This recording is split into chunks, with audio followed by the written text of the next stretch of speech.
So what I'm going to do in this video is show you how you can use Outlook to see my calendar and see when I have open space for you to come and take care of the basic competencies. This is Outlook Online, and so just in case you've never used the calendar before, the place where you get to it is in the lower left corner. So down here you come to this icon and you click on it, and then here's your calendar, and I use my calendar extensively. So what you could do if you wanted to see when I was going to be available today is you could just click anywhere on yours and make an appointment and name it checking Doyle's availability and click save.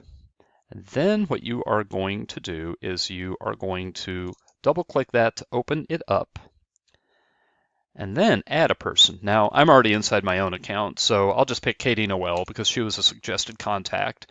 And what I will do then is I will go here to the scheduling assistant.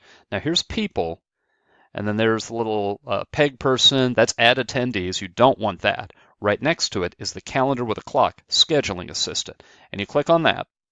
And remember, you picked me here. You typed Doyle Schrader in required under add attendees. So then you go to scheduling assistant and look what it'll show me.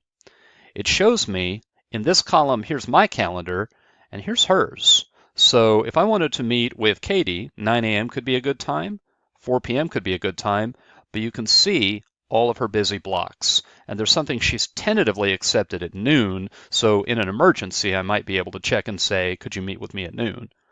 So what you'll be able to do, anything that shows busy, that will mean either I am teaching class or that I am in a scheduled meeting, and so I can't be available for you to come do your basic competencies.